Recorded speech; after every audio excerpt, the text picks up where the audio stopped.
Namaskar, I am Manjeev Vishkarma, a faculty at Department of Geography, DBS College, Kanpur.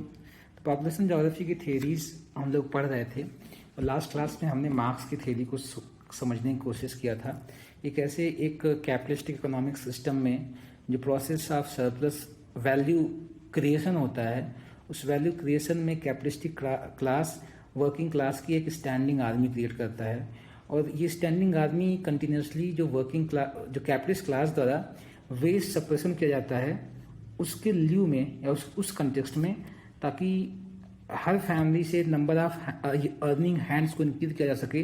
तो working class क्या करती है कि अपनी वर्किंग क्लास जो होता है वो अपनी फर्टिलिटी इंक्रीज कर देती है, ताकि पर फैमिली में नंबर ऑफ पर्सन जो किसी प्रकार के वर्क में एम्प्लॉयड हैं इंक्रीज किया जा सके। तो वही होता है कि कैपिटलिस्टिक सिस्टम में जो कैपिटलिस्ट क्लास होता है वो सरप्लस वैल्यू क्रिएट करने के प्रोसेस में वर्किंग क्लास एक लिविंग वेज अर्न करने के प्रोसेस में क्या करता है कि वर्किंग क्लास जो होती है उस सोसाइटीज़ की फर्टिलिटी रेट ज़्यादा हो जाती है। तो इसी को सरप्लस पॉपुलेशन थ्योरी भी कहा जाता है। तो अगर हम लोग पॉपुलेशन ज्योग्राफी की थ्योरी को देखा जाए, पॉपुलेशन ग्रोथ की थ्योरी को देखा जाए, तो पॉपुलेशन ग्रोथ की थ्योरी को दो ब्रॉडर कैटेगरी में डिवाइड कर सकता है। एक क्लासिकल थ्योरी है जिन जैसे कि माल्थस की थ्योरी, मार्क्स की थ्योरी और डेमोग्राफिक ट्रांजिशन की थ्योरी। तो ये तीन ब्रॉड थ्योरीज जो आती हैं और काफ़ी एक्सटेंसिव थ्योरेटिकल प्रपोजिशंस दिए गए, ये थ्योरीज क्लासिकल थ्योरीज कंसिडर की जाती हैं। कुछ फर्टिलिटी बेस्ड थ्योरी हैं कि कैसे कौन कौन से डिटर्मिनेंट हैं जो फर्टिलिटी को इम्पैक्ट डालते हैं, और चूँकि फर्टिलिटी एक इम्पॉर्टेंट डिटर्मिनेंट है पॉपुलेशन ग्रोथ का। अगर हम पॉपुलेशन ग्रोथ की बात करते हैं तो पॉपुलेशन ग्रोथ को प्रभावित करने वाले तीन फैक्टर्स होते हैं। एक बर्थ रेट जो इनडायरेक्टली फर्टिलिटी होती है, दूसरी डेथ रेट, तीसरी चीज़ होती है माइग्रेशन। तो फर्टिलिटी एक बर्थ रेट का कंपोनेंट होता है। तो जहाँ पर फर्टिलिटी ज़्यादा होती है वहाँ पर पॉपुलेशन ग्रोथ रेट ज़्यादा होता है, जहाँ पर फर्टिलिटी कम होती है वहाँ पर पॉपुलेशन ग्रोथ रेट कम होता है। इस प्रकार से फर्टिलिटी इटसेल्फ एक डिटरमिनेंट फैक्टर हो जाता है किसी भी सोसाइटी, किसी भी इकोनॉमी में पॉपुलेशन ग्रोथ के स्ट्रक्चर, कंपोजिशन और डायरेक्शन को डिफाइन करने का। तो इसके अंतर्गत अगर हम थेरीज की बात किया जाए तो इम्पॉर्टेंट थेरीज को, फर्टिलिटी बेस्ड थेरीज को तीन कैटेगरी में डिवाइड किया जा सकता है। पहली कैटेगरी है बायोलॉजिकल थेरीज। तो बायोलॉजिकल थेरीज वो थेरीज होती हैं जो ये डिटरमाइन या ये डिफाइन करने की कोशिश करती हैं कि जो फर्टिलिटी की इंक्रीज या डिक्रीज है ये एक बायोलॉजिकल प्रोसेस है। बायोलॉजिकल प्रोसेस क्या है कि ये बॉडीली मैकेनिज्म है, जो ऐसे फैक्टर्स जो बॉडी की ग्रोथ और डेवलपमेंट को इम्पैक्ट डालते हैं वही गवर्न करते हैं कि किसी भी सोसाइटी में फर्टिलिटी रेट क्या होगी। तो इस कंटेक्स्ट में तीन चार थेरीज हैं, जैसे डेंसिटी थेरी दिया था थॉमस सैडलर ने, डाइट थेरी दिया था थॉमस डबलडे ने, इसके अलावा प्रोटीन बेस्ड थेरी दिया है कैस्ट्रो ने, प्रोटीन बेस्ड थेरी दिया है कैस्ट्रो ने, और बायोलॉजिकल थेरी दिया है स्पेंसर ने। तो ये चार इंपॉर्टेंट थेरी है। एक सैडलर की थेरी हो गई, डेंसिटी थेरी हो गई, दूसरा डबलडे थेरी हो गई, डबलडे की डाइट थेरी, कैस्ट्रो की प्रोटीन थेरी, और बायोलॉजिकल थेरी है हर्बर्ट स्पेंसर की। इन्होंने प्रिंसिपल्स ऑफ बायोलॉजी अपने किताब में इस थेरी के बारे में मेंशन किया था। इसके अलावा अगर हम बात करते हैं दूसरी कंपोनेंट, जो दूसरी सेट ऑफ थेरीज हैं, उन्हें कल्चर थेरी कहा जाता है या सोशियो कल्चर थेरीज। कैसे socio culture norms, value system और कस्टम्स और प्रोसेसेस जो होते हैं वो फर्टिलिटी लेवल को किसी सोसाइटी में डिफाइन करते हैं, डिटरमाइन करते हैं। तो इसमें कुछ इंपॉर्टेंट थेरीज जो हैं, पहली इंपॉर्टेंट थेरी है सोशल कैपिलरी थेरी। इसको दिया था आर्सन डमाउंट ने और इसको उन्होंने तो सोशल कैपिलरी थेरी आर्सन डमाउंट ने लिखा था। दूसरी इंपॉर्टेंट थेरी है कल्चर थेरीज में, वो है थेरी ऑफ इंक्रीजिंग प्रॉस्पेरिटी। इसको एल बेंटानो ने दिया था 1910 में। अगली कल्चर थेरी है स्टैनबर्ग की रेशनलिस्ट थेरी। कैसे प्रोसेस ऑफ रेशनलाइजेशन, मॉडर्नाइजेशन और ह्यूमनिज्म फर्टिलिटी रेट को डिक्लाइन करती है, तो इसको स्टर्नबर्ग ने दिया था। Social determinist theory, gender empowerment theory और सोशल नेटवर्क थेरी। एक एक करके हम लोग देखेंगे कि ये थेरी क्या बताना चाहती हैं। तो ये ऐसी थेरीज हैं जो ये बताने की कोशिश करती हैं कि सोशल कल्चर प्रोसेसेस और नार्म्स जो होते हैं वो किसी भी सोसाइटी में फर्टिलिटी रेट को गवर्न करते हैं, और फर्टिलिटी रेट इन टर्न वहाँ के पॉपुलेशन ग्रोथ के सिनेरियो को डिफाइन करती है। अगली सेट ऑफ थेरीज हैं इकोनॉमिक थेरीज कही जाती हैं। इकोनॉमिक थेरी में इंपॉर्टेंट थेरीज हैं जैसे economic principles, per capita income, purchasing power, consumption हो गया, सेविंग हो गया, ये सब कैसे डिफाइन करते हैं कि किसी भी इकोनॉमी में फर्टिलिटी रेट इंक्रीज करेगी या डिक्रीज करेगी। इस कंटेक्स्ट में रेबस्टीन ने फर्टिलिटी डिक्लाइन थ्योरी दिया था, बेकर ने माइक्रो कंजप्शन थ्योरी दिया था, फिर कोल्डवेल ने इकोनॉमिक वैल्यू थ्योरी दिया था, और अगली आर ई ईस्टरलाइन ने मॉडर्नाइजेशन और अप्रॉक्सिमेट डिटर्मिनेंट थ्योरी दिया था। इन सबको हम ब्रीफली देखेंगे ये थ्योरी क्या है। तो ऐसे ही मतलब पॉपुलेशन ज्योग्राफी की जो थ्योरीज हैं उसको ब्रॉडली दो कैटेगरी में, एक क्लासिकल डेमोग्राफिक थ्योरीज जिसमें मार्क्स हो गए, माल्थस हो गए, और डेमोग्राफिक ट्रांजिशन नोटिस्टीन और थॉमसन और नोटिस्टीन की आती है। और दूसरी set of theories fertility based theories हैं, उसमें बायोलॉजिकल थ्योरीज, कल्चर थ्योरीज और इकोनॉमिक थ्योरीज आती हैं। अब हम लोग एक एक करके देखने की कोशिश करेंगे कि ये थ्योरीज क्या बताने की कोशिश करती हैं। तो पहला तो थ्योरीज हैं वही कुछ जनरल थ्योरी है। जनरल थ्योरी में माल्थस की थ्योरी आती है, मार्क्स की सरप्लस पॉपुलेशन थ्योरी आती है, और डेमोग्राफिक ट्रांजिशन थॉमसन एंड नोटिस्टीन का, थॉमसन और नोटिस्टीन की ये थ्योरी है डेमोग्राफिक ट्रांजिशन थ्योरीज। किसी ने इसे 3 स्टेज में, किसी ने 4 स्टेज में, किसी ने बाद में कॉक्स और टिवाथा ने इसमें 1 स्टेज जोड़ा, 4 स्टेज हो गया, और आगे कुछ ज्योग्राफर्स ने उसमें 5 स्टेजेस जोड़ा है। तो उसको हम लोग देखेंगे अलग से एक लेक्चर में, डेमोग्राफिक ट्रांजिशन थ्योरी। आज हम लोग कोशिश करते हैं कि समझने की कोशिश करते हैं सोशियो कल्चर थ्योरीज कौन कौन से हैं और कैसे सोशियो कल्चर फैक्टर्स डिटरमाइन करते हैं किसी भी सोसाइटी में फर्टिलिटी रेट क्या होती है। और फर्टिलिटी रेट इंटरन यही डिसाइड करती है, डिटरमाइन करती है कि किसी भी इकोनॉमी में पॉपुलेशन ग्रोथ होगा या नहीं होगा, पॉपुलेशन स्टेबल होगी या डिक्लाइन करेगी, ये सब चीज़ें। तो पहली थ्योरी है कि social capillary theory. Social capillary theory इस चीज़ की बात करती है कि सोसाइटी हायरार्कियल होती हैं। ये एज्यूम करती है कि सोसाइटी हायरार्कियल होती हैं। कुछ उस हायरार्की के टॉप में कुछ लोग होते हैं जिनके पास क्या होता है, सोशल प्रेस्टीज ज़्यादा होता है, और उस सोशल प्रेस्टीज से जनरेटेड उनके पास अपॉर्चुनिटीज़ ज़्यादा होती हैं, वेल्थ ज़्यादा होती हैं। और जो इनका ये ग्रुप जो होता है, इस ग्रुप के लोग जो होते हैं उन लोगों की पीक फर्टिलिटी रेट कम होती है। फर्टिलिटी रेट कम करने की टेंडेंसी की होती है कि यहाँ पर जो वैल्यू ऑफ इंडिविजुअल होती है वो हाई होती है, तो उनको अच्छे से हेल्थ, एजुकेशन और भी उनकी जो नीड्स और डिजायर्स हैं उनको फुलफिल किया जाता है। और इस हायरार्की में जो सबसे नीचे होते हैं लैडर में, उन सोसाइटीज़ में क्या होता है कि उनके पास अपॉर्चुनिटीज़ नहीं होती हैं। तो वहाँ पर जो एक्स्ट्रा जो बच्चों की संख्या ज़्यादा होती है, या बच्चों का जन्म ज़्यादा इसलिए होता है कि ज़्यादा संख्या क्या होती है, ज़्यादा हैंड देती है और लोग ज़्यादा वर्क करेंगे तो फैमिली इनकम बढ़ेगी। इस प्रकार से क्या होता है कि ये देखा गया है कि जो सोशल हायरार्की होती है, उस हायरार्की के टॉप पे जो सोसाइटी या सोशल ग्रुप होता है, उस सोशल ग्रुप की फर्टिलिटी रेट कम होती है, और उस हायरार्की में जो नीचे होता है उसमें सोशल ग्रुप जो होता है उनकी फर्टिलिटी रेट ज़्यादा होती है। तो इस प्रकार से, और फैमिली का जो रोल होता है, जो रोल ऑफ फैमिली कि फैमिली किस प्रोसेस में इन्वॉल्व है, फैमिली न्यूक्लियर है या जॉइंट फैमिली है, और फैमिली में gender roles, division of labour कितना स्पेशलाइज्ड है।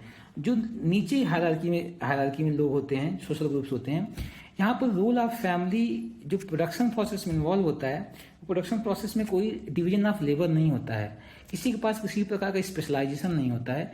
इसलिए क्या होता है कि उनकी लेबर प्रोडक्टिविटी कम होती है, और उससे क्या होता है हर कोई व्यक्ति एक ही काम कर रहा होता है, और काम ज़्यादा बढ़ाने के लिए और ताकि पैसा ज़्यादा आ सके, इसलिए फर्टिलिटी ज़्यादा होती है। तो फर्टिलिटी रेट डिक्लाइन तब करती है जब कोई सोशल ग्रुप सोशल हायरार्की में ऊपर जाने की कोशिश करता है, या सोशल मोबिलिटी तभी पॉसिबल हो पाती है जब फर्टिलिटी डिक्लाइन करता है। जैसे कोई ग्रुप हायरार्की में ऊपर जाने की कोशिश करता है, अपने लाइफ स्टाइल, एजुकेशन, हेल्थ पे एक्सपेंडिचर करने की कोशिश करता है, तो उसे ये चॉइस करना पड़ता है कि फर्टिलिटी रेट रिड्यूस किया जाए। इस प्रकार से सोशल कैपिलरी थ्योरी यही बताता है कि सोशल हायरार्की में जैसे जैसे ऊपर जाते हैं सोसाइटी में, ये टेंडेंसी देखने को मिलती है कि सोसाइटी या उस सोशल ग्रुप की फर्टिलिटी रेट डिक्लाइन करने लगती है। दूसरी थ्योरी है बेंटानो की थ्योरी को बताता है थ्योरी ऑफ इंक्रीजिंग प्रॉस्पेरिटी। इसको 1910 में दिया था।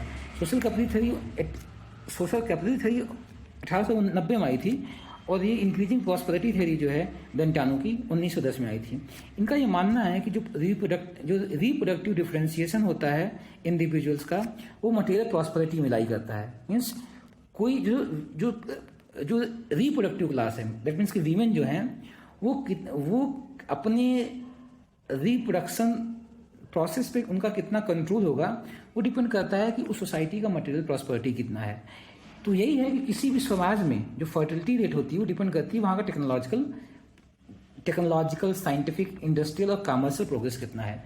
जैसे जैसे सोसाइटीज ट्रांजिशन करते जाती हैं, बहुत टेक्नोलॉजिकली एडवांस होती जाती हैं, वो साइंस बेस्ड या साइंटिफिक सोसाइटी होती जाती हैं, इंडस्ट्रियलाइजेशन का प्रोसेस और कमर्शलाइजेशन प्रोसेस बढ़ता जाता है, तो एज सोसाइटीज में देखा गया टेंडेंसीज वहाँ पर फर्टिलिटी रेट डिक्लाइन करने लगती है।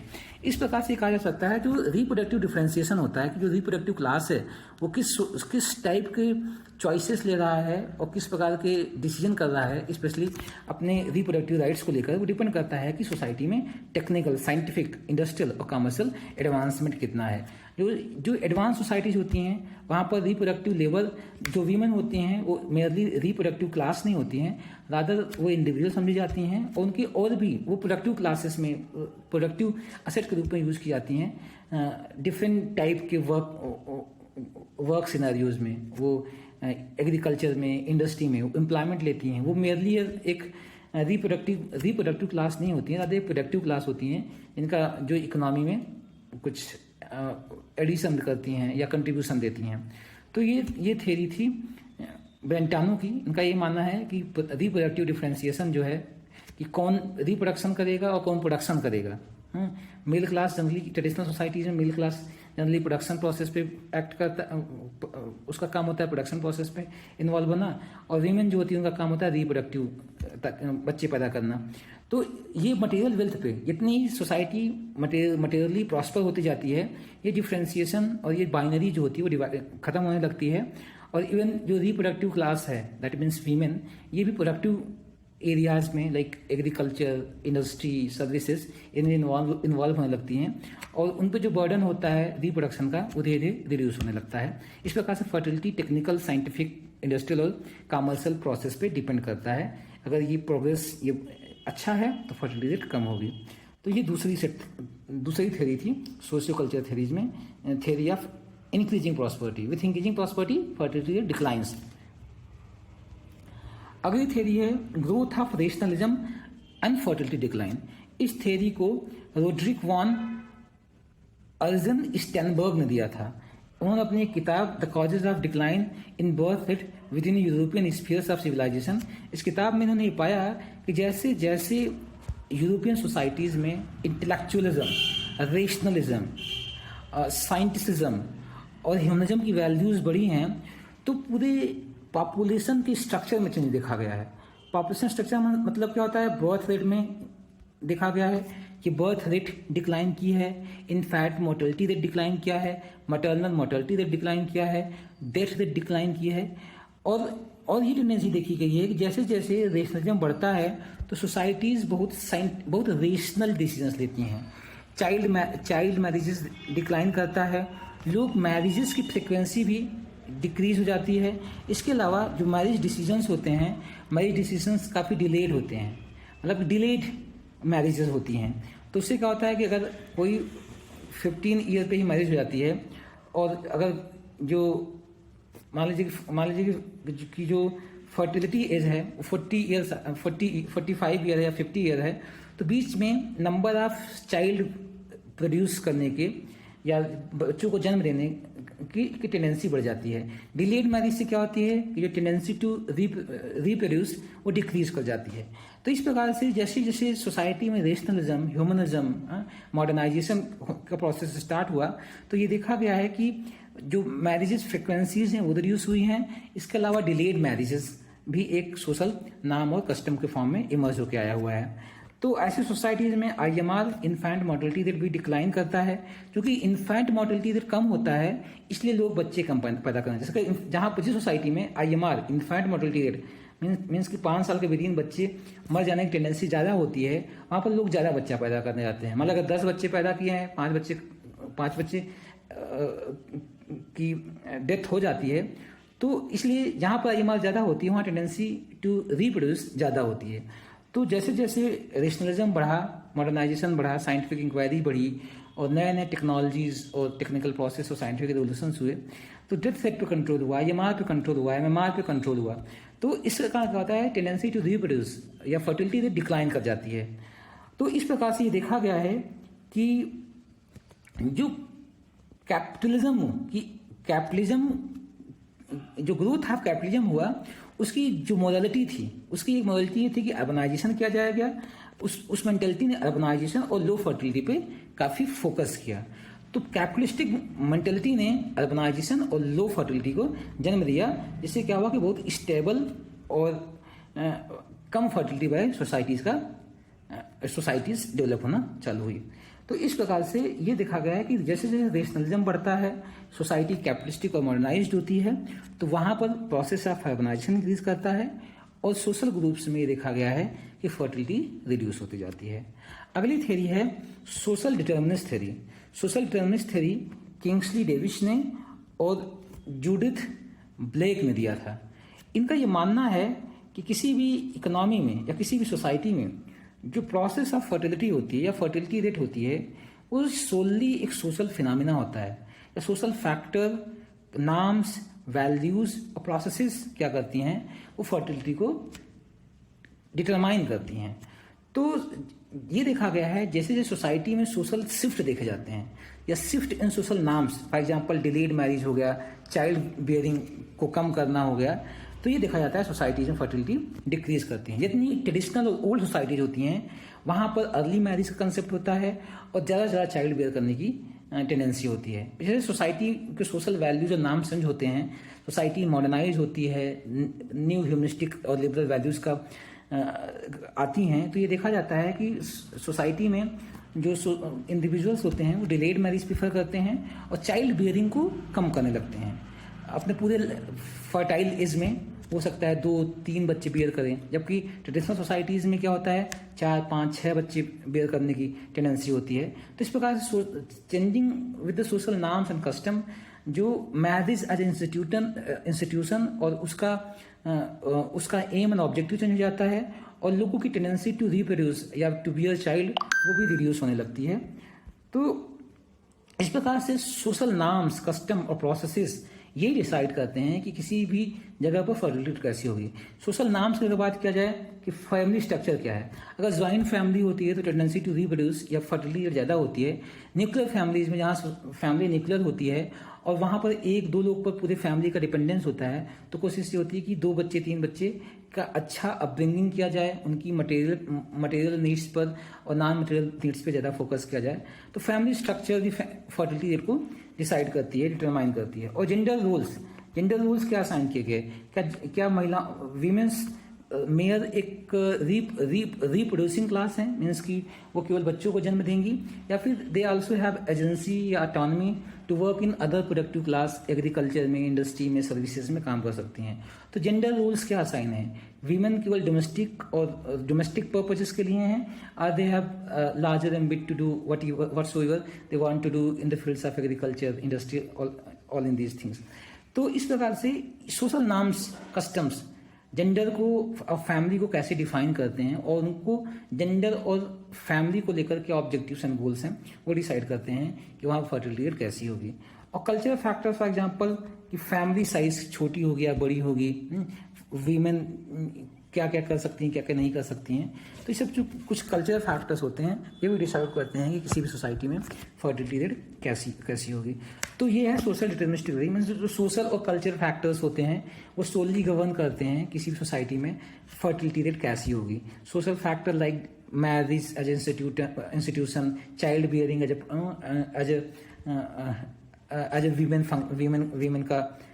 वीमेन का function, family structure, gender roles, ये सब डिसाइड करते हैं कि किसी भी सोसाइटी में फर्टिलिटी कैसी होगी। अगली थ्योरी है gender empowerment theory. Gender empowerment theory दिया गया था अमर्त्य सेन के द्वारा और नसाबोन के द्वारा। अमर्त्य सेन और मार्था नसाबन के द्वारा। इनका ये मानना है कि अगर सोसाइटी में जेंडर इक्वलिटी और एम्पावरमेंट क्या करती है, वो फर्टिलिटी रेट को रिड्यूस करती है। फर्टिलिटी रेट को रिड्यूस क्यों करती है? क्योंकि वीमेन के जेंडर रोल्स जो अभी तक असाइन थे कि वो उनका मुख्य काम क्या है कि फर्टिलिटी इंक्रीज करना और रिप्रोडक्शन करना, अब वो उनको प्रोडक्टिव प्रोसेसेस में इन्वॉल्व किया जाता है।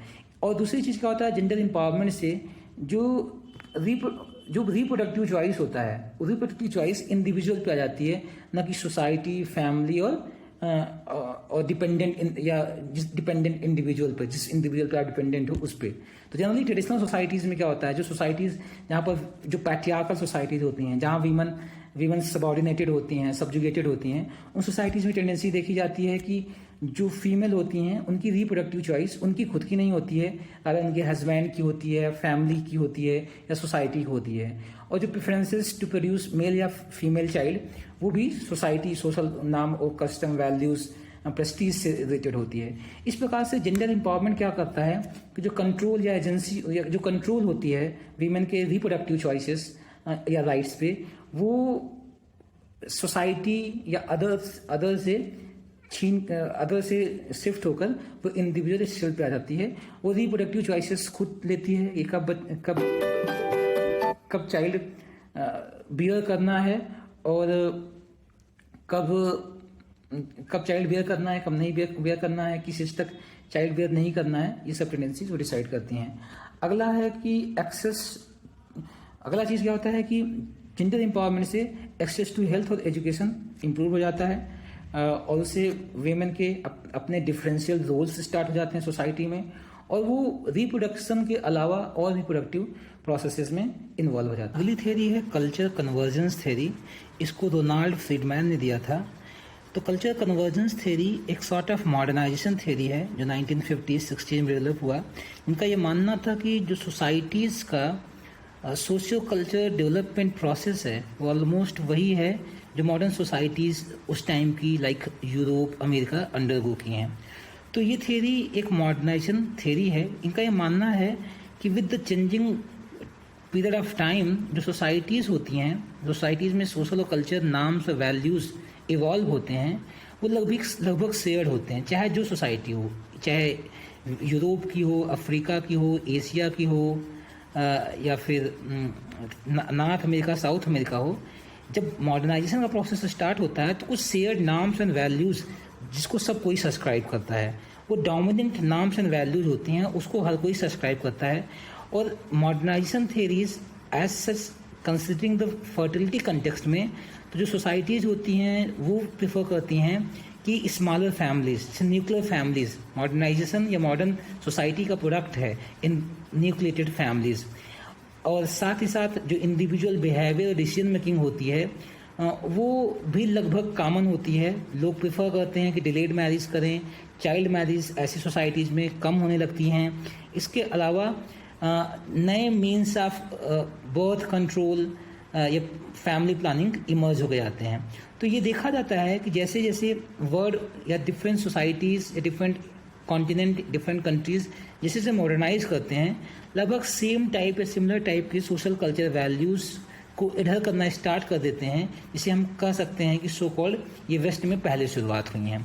तो ये इनका ये मानना है कि विद द चेंजिंग टाइम या मॉडर्नाइजेशन के साथ साथ नए social norms and values society में डोमिनेट कर लगते हैं।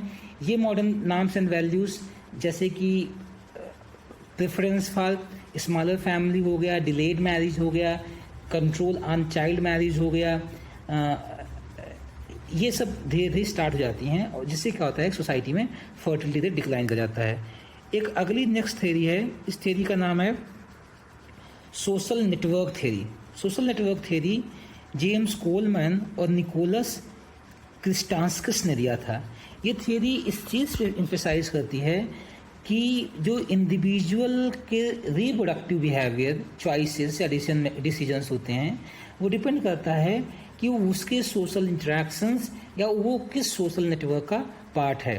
जैसे कि social ties, peer pressures, exchange of information, ये कहीं ना कहीं गाइड करते हैं कि कोई इंडिविजुअल स्पेशली अपने रिप्रोडक्टिव कैपेसिटी में कौन सा डिसीजन लेगा। वो ज़्यादा बच्चे पैदा करेगा या कम बच्चे पैदा करेगा, उसकी चॉइस क्या होगी अपने रिप्रोडक्शन की, जस्ट टू इंक्रीज नंबर या मीन्स लेबर हैंड्स, या फिर एक अच्छी वे ऑफ लाइफ प्रोवाइड करना अपने सिबलिंग्स को, ये होता है। तो इस प्रकार से जो इस थ्योरी का यही मानना है कि जो इंडिविजुअल्स स्पेशली वीमेन के जो रिप्रोडक्टिव डिसीजंस होते हैं वो कहीं ना कहीं जिस सोशल फैब्रिक में, जिस सोशल नेटवर्क में वो इंडिविजुअल एग्जिस्ट करता है, वो सब उसको डिसाइड करती हैं।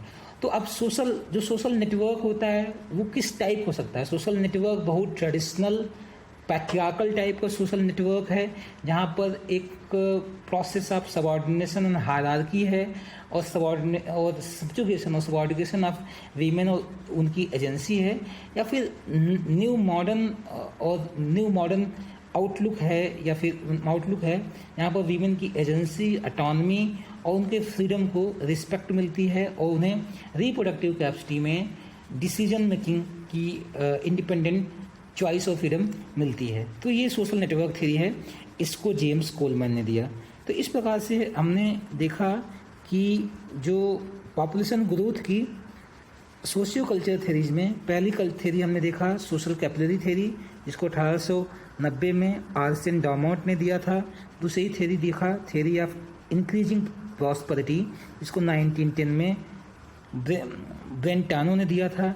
तीसरी थ्योरी देखा growth of rationalism and fertility decline theory, जिसे रोड्रिक वॉन अर्जेन स्टंचबर्ग ने दिया था। नेक्स्ट थ्योरी हमने देखा कि सोशल डिटर्मिनिस्ट थ्योरी देखा किंग्सली डेविस और जूडिथ ब्लैक की।